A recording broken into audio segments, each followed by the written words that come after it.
और हम। बचपन के दिन भी क्या दिन थे। तब दिल नहीं सिर्फ खिलौना टूटा करता था। अब तो एक आंसू भी बर्दाश्त नहीं होता।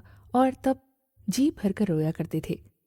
अगर किसी भी इंसान को उसकी ज़िंदगी के सबसे ज़्यादा टेंशन फ्री दिनों के बारे में याद करने को कहा जाए तो यकीनन 100 में से 99 लोग अपने बचपन के दिनों को याद करेंगे।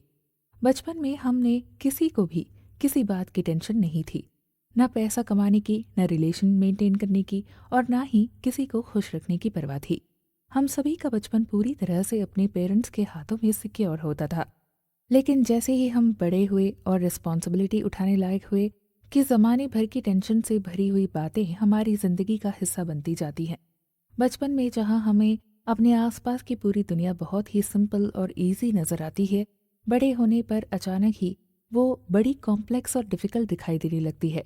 क्यों होता है ऐसा? क्या वाकई हमारे आसपास की दुनिया और हमारे आसपास के लोग जैसे हमें नज़र आते हैं वैसे हकीकत में होते नहीं?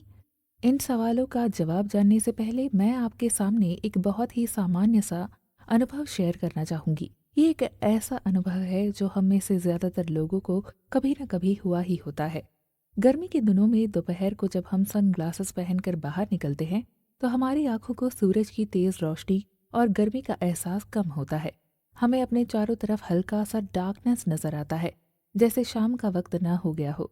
लेकिन हकीकत में ऐसा होता नहीं है, क्योंकि हमने अपनी आंखों पर डार्क कलर के सनग्लासेस पहन रखे होते हैं।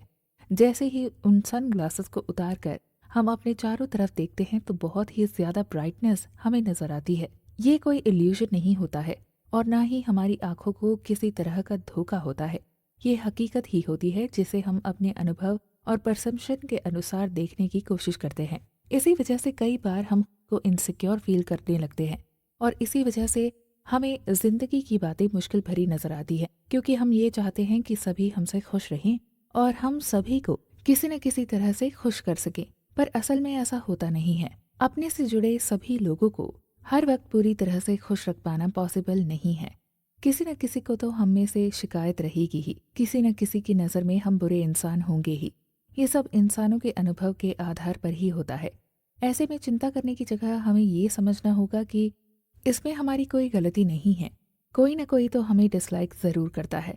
इसलिए हमें अपने अंदर दूसरों की डिसलाइक को सहने की हिम्मत लानी होगी। तभी हम खुश रह पाएंगे और तभी हमें अपने आसपास की दुनिया और लोग बहुत ही सिंपल और इजी नज़र आएंगे। फिलॉसफी और साइकोलॉजी से जुड़ी इन बातों को प्रैक्टिकल लाइफ में इम्प्लीमेंट कर पाना थोड़ा मुश्किल काम होता है। The courage to be disliked किताब के लेखक इचिरो किशिमी और फुमिताके कोगा ने बहुत ही आसान शब्दों में हमें ये बातें बताई हैं, जिनको जानकर हमारे लिए उन बातों को अपनी लाइफ में इम्प्लीमेंट कर हमेशा खुश रहने की चाबी पा लेना बड़ा ही आसान है।